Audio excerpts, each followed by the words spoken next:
Créée en 1983, E3 Cortex est une société française de conception et de fabrication d'emballages sur mesure.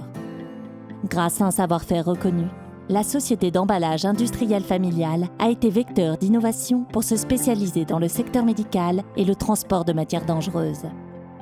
Tout commence au début des années 90 à la suite d'un appel des laboratoires Roche. Tout simplement, ils se sont adressés au BVT, le Bureau de vérification technique, qui est l'organisme en France qui est amené à délivrer des homologations sur les emballages de produits dangereux, pour leur demander comment ils pouvaient transporter des virus de sida. Le BVT, sur cette interrogation, leur a expliqué qu'à leur connaissance, la seule société capable de pouvoir réaliser ce type de transport et les emballages qui allaient avec, c'était E3 Cortex. La conception d'emballages résistant à 9 mètres de chute et à moins 80 degrés sous glace carbonique, là où la plupart des matériaux sont cassants, est en effet très peu répandue.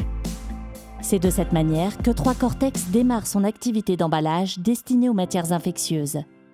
La société se fait connaître auprès d'autres grandes entreprises du secteur, comme Sanofi Pasteur, avant d'étendre son domaine de compétences à l'ensemble des prélèvements d'origine humaine, en répondant ainsi aux besoins des laboratoires d'analyse médicale et des hôpitaux.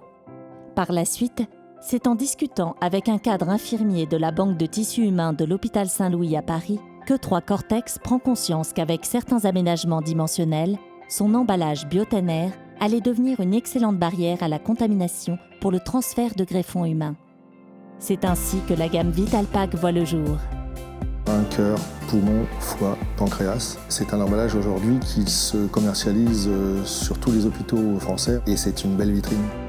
E3 Cortex fournit aujourd'hui environ 90% des emballages de transport de greffons d'organes en France et ce savoir-faire commence à s'exporter un peu partout dans le monde.